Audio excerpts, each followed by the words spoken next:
welcome back to another episode of Minecraft. I hope you all are doing well. And unfortunately for you all, this episode starts out with a bit of spruce. So it wasn't the previous episode that started with spruce, it's this one. But there's a reason for it, there's a very good reason for it, and that is that in this episode, we're actually starting with the fence as well. So eventually, soon, don't quote me on that, the spruce will stop. The spruce mining will stop. The placing of it has not even begun, but yeah. So we're starting out with spruce, and there's quite a bit to actually unravel and unpack in this episode. So let's get to it.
Now, I did say that in this episode we are starting with the fence, and as you can see, that is exactly what is happening. Now, I'll talk you guys through it for a little bit. Now, how this works is I'm literally going too high, and then when it inclines like that, of course I need to go free high, or whatever the case may be, so that mobs don't jump over. But I'm doing this kind of just sporadic pattern on it. I'm not getting out too wide and into deep, you know, that type of thing. But it's going to be a setup like this, and it's going to go all around where the actual normal fence is. Now you guys know why I needed that much spruce. If you guys didn't see my previous episodes, the normal fence itself took like 3 days to place. It was insane because this fence goes around my whole area. It's not a small area. This place is actually kind of large, and when you mine so much spruce, you realize how large your base area is. So yeah, but it's a little bit of a pattern. It's random. I had no rhyme or reason to it. I just did whatever felt good at that point in time. So yeah, that is how we're gonna place the fence, and that is how it's gonna go for quite a while actually. So yeah, you can see I'm testing the fence, seeing if there's any breaches in it, if they can get over anywhere. And I missed an area right there. They can go over right there. So I had a little bit of a panic. I didn't have my sword with me. I didn't plan on fighting anything. But at least just 3 zombies. It's not a creeper or friggin' witch or anything like that. So it's fine. And I immediately realized, oh wait, hang on. This is a area where it's going to be a problem. And I need to be more careful in the future. So that is a good lesson that I learned. Then I moved on from the spruce logs outside in the fence to finish up the spruce floors in the house. And I gotta say, it looks very nice. I put a birch, I think it's a birch, trapdoor underwater. I don't know why, it's just there now. And maybe later on I'll change it. But for now, it's there. It doesn't look too horrible. It adds a little bit of color to the whole scheme. But yeah, so that is that. Now, I also moved my workstations. I have 2 furnaces that are placed in the work area, and the rest of my workstations as well.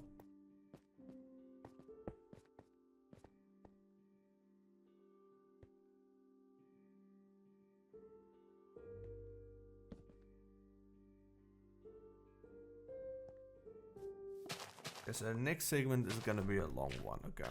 And the reason for this is I did mention in previous episodes that I was terraforming the mountain so I can have some crop fields. And that is what is going on here. Now, the first crop field is going to be a carrot field because carrots are absolutely amazing in this game. I've been chowing down on carrots since I found them pretty much.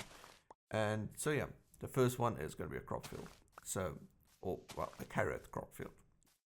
So I'm going to need to pretty much build out this whole area, fill in a lot of the stuff, and make it look nice. And you guys will see the before and after at the end of this video.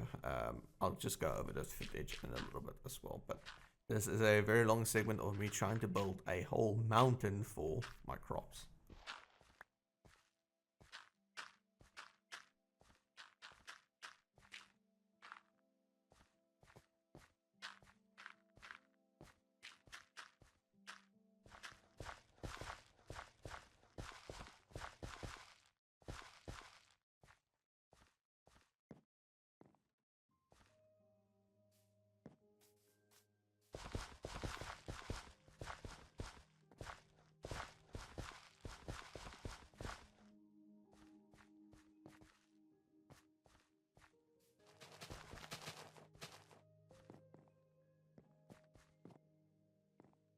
Yeah, apparently the segment wasn't that long actually.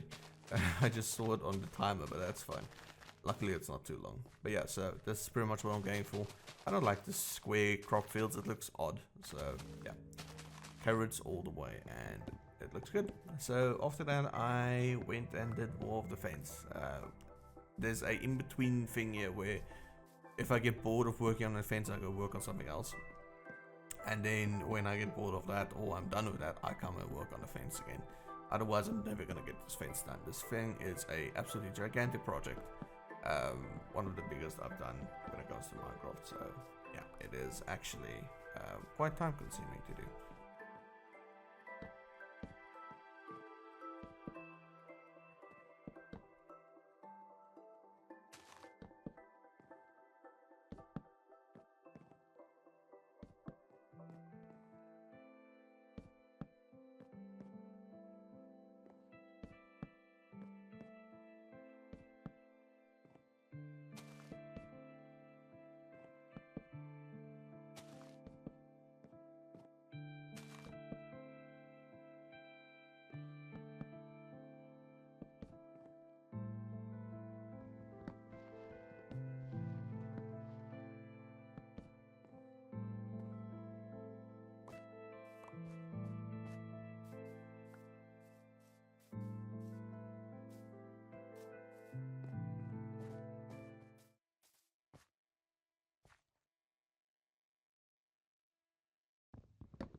This slope was a nightmare to deal with because it took so much logs, really. It took a lot of logs to actually get this sorted and make it look genuinely decent. But I kind of gave up on it for now and went to work on animal farms. Now, this is the start of a automatic kill chamber animal farm type thing.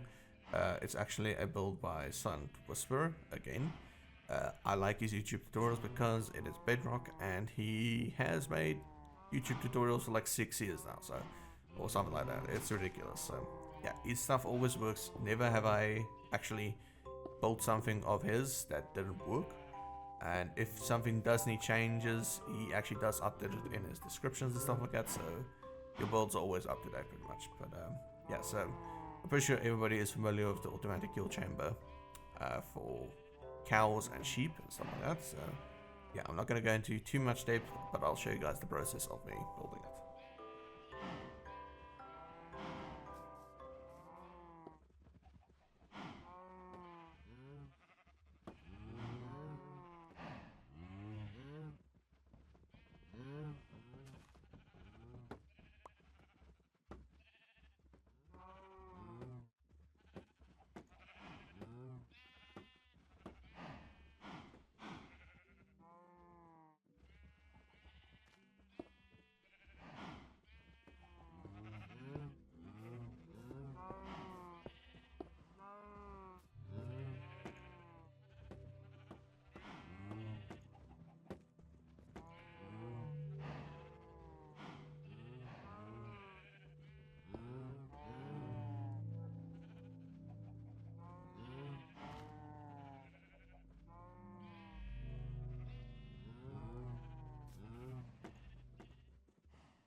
course, with the cow one build, I needed to pretty much duplicate the same thing on the sheep side as well, and that's exactly what I did. And lure the sheep up from below because I let them all fall down, lure them through, put them in the hole, and yeah, pretty much that is what I did.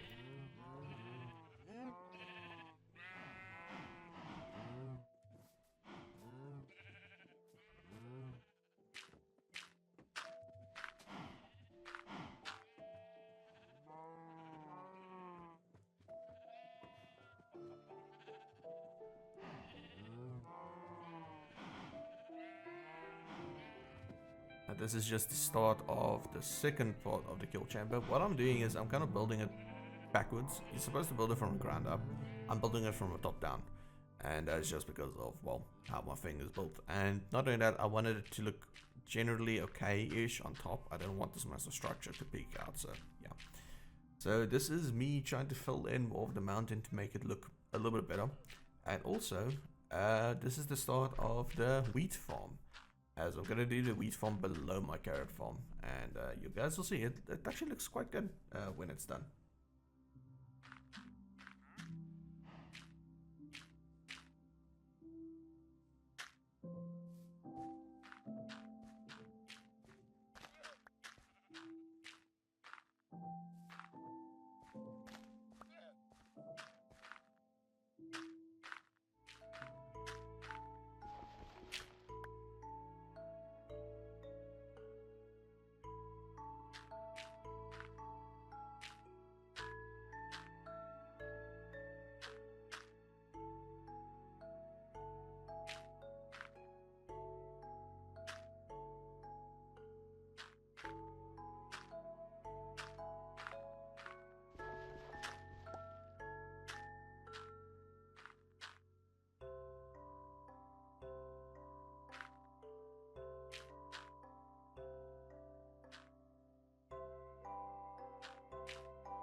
with most, if not all, of the area built. I don't know if I'm gonna expand it in the future or not.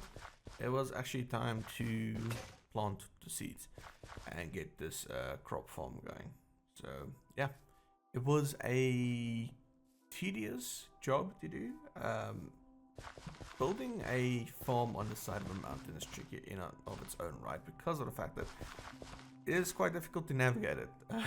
You know, you can fall down and break your crops or whatever, but it looks very nice if you do it that way. So that is exactly what I went for.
Of course, with my crops planted and everything growing, I needed to make the mountain look semi-decent.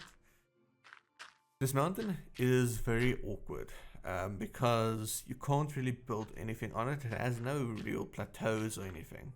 It is a very stale mountain. So anything that I wanted to build on the side, I had to build out. And if you build out, of course, you're going to create a platform underneath it, which is going to be hollow. So yeah, you need to fill in the areas and make it look like this was part of the mountain. So that is what I tried and do, and it looks okay. I'm of course gonna have to fill it out a lot more and bring it down gradually, but that will come with an entire area expansion as well, just because of the fact that this area is very large, but it is extremely steep, and this all goes down all the way to the lake. I mean, even the lake is not even perfectly flat to the ground. The ground goes over the lake actually. So if you're in it, you can't even climb out. You need to dig yourself out. So it is a very, actually, an extremely inconvenient area where I built. If I knew this was going to be as much trouble as it is, I probably wouldn't have built here. I probably would have searched for a better mountain. That makes sense. That has some little bit more flat areas, and the top of it is entirely flat. But you know, we made a bed. Let's just line it and let's just get it sorted. There's still a lot of things that I need to do around the area, but yeah, this is off to a good start for it, to be honest.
me struggling to get this filled up and everything like that made me decide to build an enchanting table.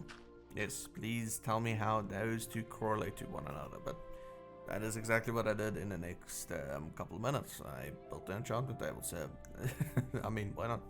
So, just to quickly touch up on something. I don't have enough obsidian for this, and I don't have enough lava sources for this either. So what I did was, basically, I played a waiting game of waiting for my cauldrons to fill. And this also came with another realization that I'm gonna need to expand my lava source area. But yeah, so enchanting table is, once again, everything that I place is extremely temporary. It's not final areas. You need to have these areas or these things built so that you can progress to a point where you can make things look nice and do it efficiently. Otherwise, it's going to take you 84 days to build a damn enchanting table, where it should actually take you 10 days if you're efficient and know what the hell you're doing and don't really care about appearances, you know, that type of thing. So it did take me way too long to build this, but you know what, it is what it is. And yeah, so with the episode nearly done, it's like what, 4 minutes left. I'm gonna leave you guys with the rest of the footage. I'll probably mention something at the end again, but yeah, so let's get to that.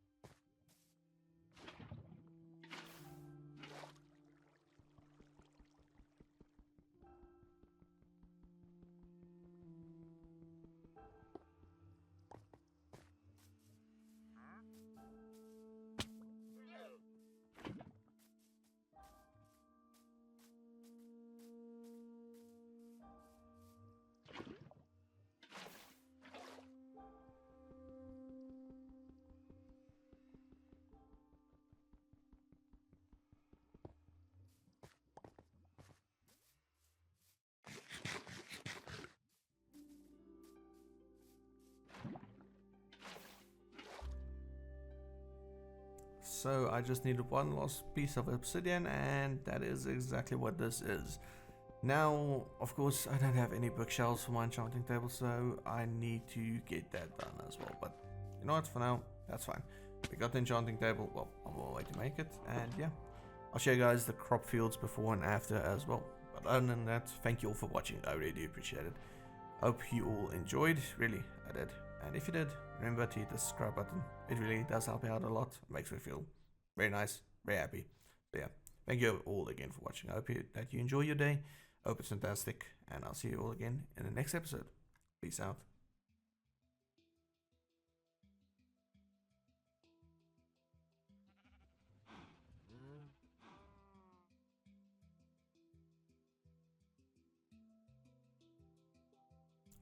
Just a quick side note. I know I said I'm done, but watching this, yeah, we need to do some more work here, but it looks good. But yeah, just side note. Edited me, just adding a side note.